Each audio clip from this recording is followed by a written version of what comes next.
Guys, welcome back to my channel. આમ આશી અદાની અને આજની વિડીયો હું ગુજરાતીમાં કરવાની છું. તમને દેખાડીશ કે હું દિવાળી માટે મેકઅપ કઈ રીતે કરું છું. So let's gate started.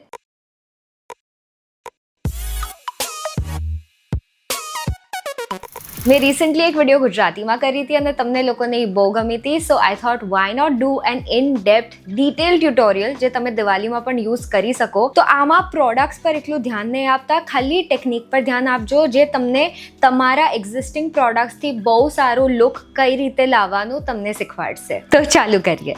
સૌથી પહેલો સ્ટેપ છે સ્કિન પ્રેપ કરવા માટે. તમે મોઇશ્ચરાઇઝર લગાવી શકો છો, સીરમ લગાવી શકો છો. હું થાલ્બાનું આ સ્પ્રે યુઝ કરીશ જેમાં સીરમની બેનિફિટ્સ છે.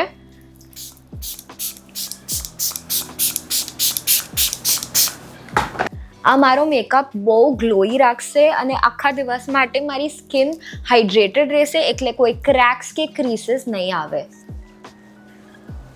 આ લગાવીને હું થોડું મસાજ કરું તાકે મારો ફેસ જરાક પણ પફી ના લાગે.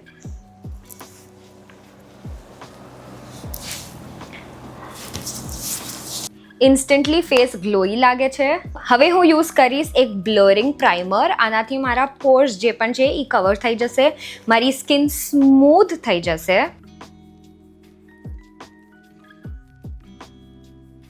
અને મારો મેકઅપ બહુ સારી રીતે ગ્લાઇડ થશે આના ઉપર. બહુ ટાઈમ થઈ ગયો છે મને આ ટ્યુટોરિયલ જેવો વિડીયો કર્યાને, તો તમને ગમે તો શ્યોરથી લાઈક કરજો. સ્કિન ઇન્સ્ટન્ટલી બ્લર થઈ ગઈ છે, તો હવે આપણે મેકઅપ માટે રેડી છીએ. નેક્સ્ટ સ્ટેપ ઓપ્શનલ છે, પણ અગર તમારા ડાર્ક સર્કલ્સ મારા જેવા હોય તો જરૂરથી કરજો. કોઈ પણ ઓરેન્જ કરેક્ટર લઈને અહીંયા અને અહીંયા જ્યાં તમારું આઈસ સૌથી ડાર્ક હોય ત્યાં લગાવો.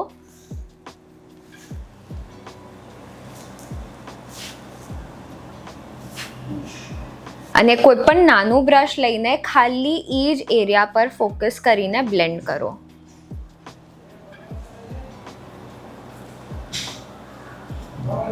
બધે સ્પ્રેડ નહીં કરતા, આ ખાલી ડાર્ક અને પિગમેન્ટેડ એરિયાઝ માટે છે. અગર તમને લાગે છે કન્સીલર લગાવ્યા પછી મારો મેકઅપ ગ્રે લાગે છે, તો આ સ્ટેપ એને પ્રિવેન્ટ કરશે. હવે હું એક ફાઉન્ડેશન લઈશ અને બહુ થોડું મારા હાથના પાછળ મૂકીશ. મેક શ્યોર કે જે પણ ફાઉન્ડેશન છે એ તમારી સ્કિનથી પ્રોપર મેચ થાય છે.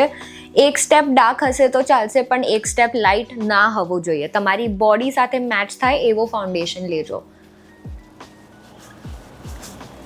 બોડી સાથે એટલે મેચ કરવાનું તાકે અગર તમે કાંઈ બેકલેસ પહેરો છો કે ડીપ નેકવાળું પહેરો છો તો એવું ના લાગવું જોઈએ કે ફેસ બહુ બ્રાઇટ છે ને બોડી બહુ ડાર્ક છે.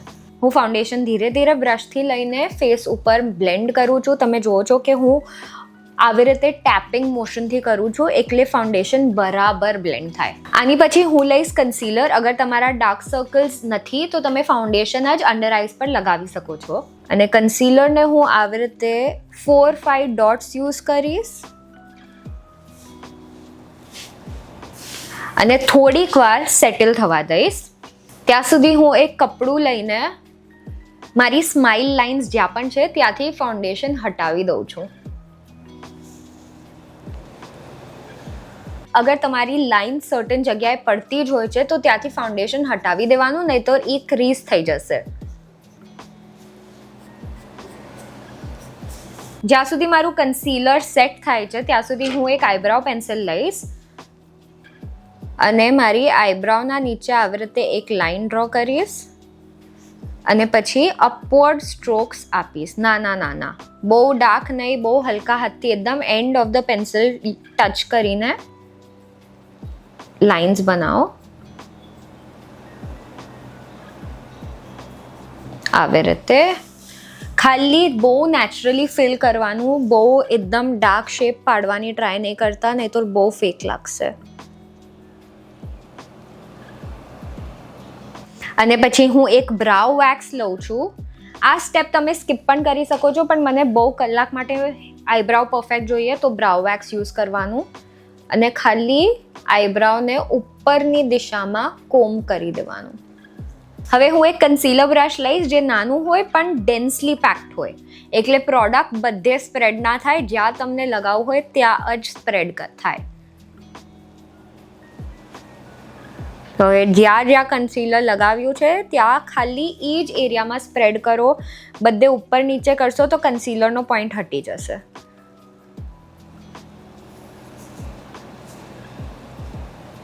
મેં જે પણ પ્રોડક્ટ્સ યુઝ કર્યા છે એ હું ડિસ્ક્રિપ્શન બોક્સમાં ટેગ કરી દઈશ. તમે આ કોઈ પણ પ્રોડક્ટ્સથી લુક રિક્રિએટ કરી શકો છો, પણ અગર તમને કોઈ સ્પેસિફિક પ્રોડક્ટ બહુ ગમી ગયું હોય તો નીચેથી લિંકથી બાય કરી શકો છો. કન્સીલર જેવું બ્લેન્ડ થાય 1 મિનિટ પણ વેટ નહીં કરતા, સીધો થોડું લૂઝ પાવડર લઈને સ્પંજ પર લગાવી દેજો. Extra back of the hand અને અંડર આઈઝ ઉપર જોઈને સીધી સેટ કરી દેવાની છે. આપણે કન્સીલરને ક્રીઝ થવાનો બિલકુલ ટાઈમ નહીં આપીએ, ઉપર જોઈને સીધું સેટ કરી દેવાનું. અને હું આનાથી મારી આઈલિડ્સ પણ સેટ કરી દઉં છું, કારણ કે ત્યાં પણ આપણે કન્સીલર લગાવ્યું હતું. અને જે ફાઉન્ડેશન આપણે સ્માઇલ લાઇન્સથી હટાવ્યું હતું એ પણ આપણે પાવડર સાથે સેટ કરી દઈશું, એટલે બહુ અલગ ના લાગે. અગર તમારી કિટમાં આવું પાવડર પફ જેવું સ્પંજ નથી ને, આ લાવવા જેવું છે, બહુ સસ્તું છે પણ બહુ સારી રીતે પાવડરથી અંડર આઈઝને કન્સીલર સેટ કરે છે. મેં એમેઝોનથી કંઈક 100 રૂપિયાનું લીધું હતું. આપણો બેઝ થઈ ગયો છે અને હું તમને ગેરંટી આપું છું કે તમે બધા સ્ટેપ્સ ફોલો કરશો પ્રોપરલી તો મેકઅપ 12 કલાક પણ નહીં હલે. હવે આપણે આઈ મેકઅપ કરશું, જેના માટે તમે થોડા પાસે આવી જાઓ. હું એક બહુ સિમ્પલ લુક દેખાડું છું જે કોઈ પણ ઓકેઝન માટે ચાલશે. વેડિંગ હોય, પૂજા હોય, પાર્ટી હોય, દિવસ હોય, રાત હોય, this look will look great on you. So હું એક આઈ શેડો પેલેટ યુઝ કરીશ અને તમે જુઓ છો કે આ સૌથી લાઇટ બ્રાઉન કલર છે આ આઈ શેડો પેલેટનો. તો એ હું એક બ્રશ પર લઈશ, એક્સ્ટ્રા પ્રોડક્ટ કાઢી આંખ બંધ કરી અને આવી રીતે ઉપરની સાઈડ પર બ્લેન્ડ કરીશ.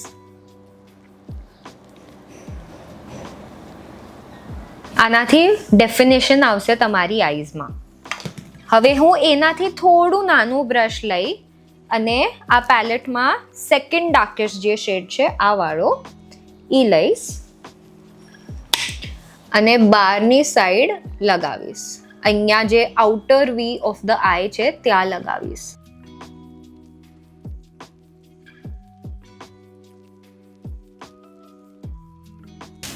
પાછો ફર્સ્ટ બ્રશ લઈને બંને શેડને એક સાથે બ્લેન્ડ કરી દઈશ. અને આ આપણો આઈ મેકઅપ બેઝ રેડી છે. ખાલી 2 શેડ યુઝ કરજો અને પછી કોઈ પણ ગ્લિટર શેડ જે તમારી સાડીના બોર્ડર સાથે કે કોઈ પણ આઉટફિટ સાથે મેચિંગ હોય, સિલ્વર જ્વેલરી હોય તો સિલ્વર, ગોલ્ડન જ્વેલરી હોય તો ગોલ્ડન, લઈ અને ફિંગરથી કોઈ પણ ગ્લિટર શેડ અહીંયા સેન્ટરમાં આંગળીથી લગાવી દેવાનું છે. જ્યાં આપણે બ્રાઉન કલર નથી પૂર્યો ત્યાં આ પૂરી દેવાનું છે. અને હું પાછું મારું સેકન્ડ બ્રશ લઈ અને ગ્લિટર સાથે આ બહારનો કલર બ્લેન્ડ કરી દઈશ. That's it. I look ready છે. 3 સ્ટેપ, 2 બ્રશ અને તમે પ્રોફેશનલ મેકઅપ કરાવ્યું છે એવું લાગશે. હવે હું એક નાનો બ્રશ લઈ સેમ ડાર્ક શેડ આ વાળો અને એનાથી એક સ્ટેપ ડાર્ક હજી શેડ લઈ અને અંડર આઈઝ પર બ્લેન્ડ કરી દઈશ. દિવાળી છે તો થોડું ડ્રામા તો હોવું જોઈએ એટલે હું આ યુઝ કરું છું. તમે સ્કીપ પણ કરી શકો છો, કોઈ પ્રોબ્લેમ નથી. હું એક આઈલાઇનર લઈને હવે આઈલાઇનર કરીશ બિકોઝ મને જોઈએ છે કે મારા આઈ પર થોડો શેપ આવે.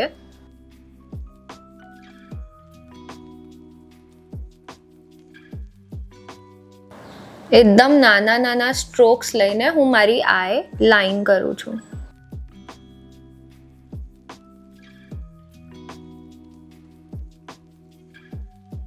હવે એક આઈલેશ કલર લો અને આઈલેશેસ આવી રીતે વચ્ચે મૂકી અને 10 ટાઈમ્સ સુધી આવી રીતે પંપ કરો.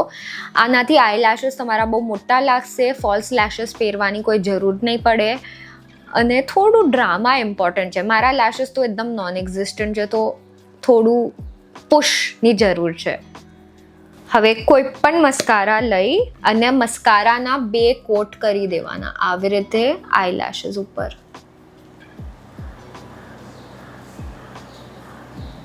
નીચેની લેશેસ પર પણ લગાવવાનું, ઉપરની લેશેસ પર પણ લગાવવાનું. આઈ મેકઅપ થઈ ગયું છે ને મારું ગો ટુ લુક છે. મારી પાસે 2 મિનિટ હોય તો પણ હું આ લુક રિક્રિએટ કરી શકું છું. એટલી સ્પીડ વધી ગઈ છે, તો તમે પણ પ્રેક્ટિસ કરજો આની. હવે હું લિક્વિડ બ્લશ યુઝ કરીશ. તમે પાવડર બ્લશ પણ યુઝ કરી શકો છો. અને એના 1 2 3 ડોટ લઈ એકદમ નાના લેવાના અને બ્લશ સાથે બ્લેન્ડ કરી દઈશ. હું આને તમે જુઓ છો એકદમ ઉપરની સાઈડ લગાવું છું તાકે મારો ફેસ ચબી ના લાગે. અહીંયા લગાવીએ તો થોડું ચબી લાગે, તો અગર તમારો ફેસ બહુ પતલો છે તો તમે અહીંયા લગાવી શકો છો, પણ મારી જેમ થોડો ફૂલેલો હોય તો ઉપરની તરફ લગાવો. હવે ટાઈમ છે હાઇલાઇટરનો, જે હું યુઝ્યુઅલી નથી લગાવતી, પણ ફેસ્ટિવ ઓકેઝન છે તો થોડું હાઇલાઇટર તો લગાવવું જ પડે. એકદમ થોડું લેવાનું બ્રશ ઉપર અને અહીંયા આવી રીતે સ્વાઇપ કરો અને તમારા બ્લશ સાથે બ્લેન્ડ કરો. એકદમ અલગથી લાઈન ના દેખાવી જોઈએ, બ્લશ સાથે બ્લેન્ડ થવું જોઈએ. હું એને આઈબ્રાવના નીચે પણ લગાવું, નોઝ ઉપર પણ લગાવું અને લિપ્સના ઉપર પણ લગાવું. જે ફેસના હાઈ પોઈન્ટ્સ કહેવાય, કારણ કે એ તમારા ફેસ કરતાં વધારે ઉપર આવે છે. પછી હું લિપ લાઇનર લઈશ, પણ તમે લિપ્સ માટે કાંઈ પણ કરી શકો છો. તમે ડિરેક્ટલી લિપસ્ટિક લગાવી શકો છો, ડિરેક્ટલી લિપ ગ્લોસ લગાવી શકો છો, મારી જેમ લિપ લાઇનર લગાવીને પછી લિપ ગ્લોસ લગાવી શકો છો. જે કરવું એ કરો, આવા કોઈ રૂલ્સ નથી. મારા લિપ્સ થોડા ડાર્ક છે આઉટલાઇનથી, એટલે હું એના ઉપર લિપ લાઇનર લગાવું પહેલાં. અને મેં જોયું છે કે લોંગ લાસ્ટિંગ લિપ લાઇનર હોય તો તમારી લિપસ્ટિક પણ બહુ લોંગ લાસ્ટિંગ રહે. લિપ લાઇનર લાગી ગઈ છે. હવે હું મારો ફેવરેટ લિપ ગ્લોસ લઉં છું અને બસ એની ઉપર ફિલ ઇન કરી દઈશ. ને લાસ્ટ અને સૌથી ઇમ્પોર્ટન્ટ સ્ટેપ કોઈ પણ મેકઅપ લુકનો છે સેટિંગ સ્પ્રે. મારી પતવા આવી છે, પણ આ મારું ફેવરેટ સેટિંગ સ્પ્રે છે. આ લગાવવાથી તમારા જે પણ પાવડર્સ ને પ્રોડક્ટ્સ છે બધું બ્લેન્ડેડ લાગશે અને મેકઅપ 12 કલાકથી પણ વધારે રહેશે.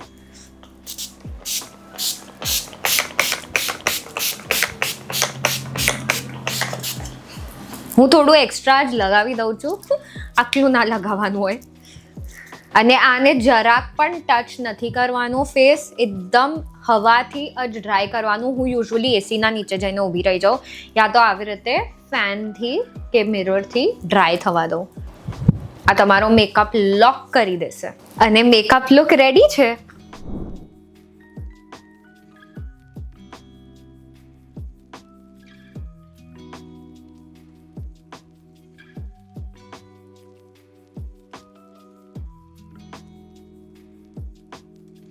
And that's about it for today's video. If you guys enjoyed it, please make sure to like it, subscribe to my channel, comment below અને મને કો આ લુક કેવું ગમ્યો. I will see you guys next Saturday. Bye.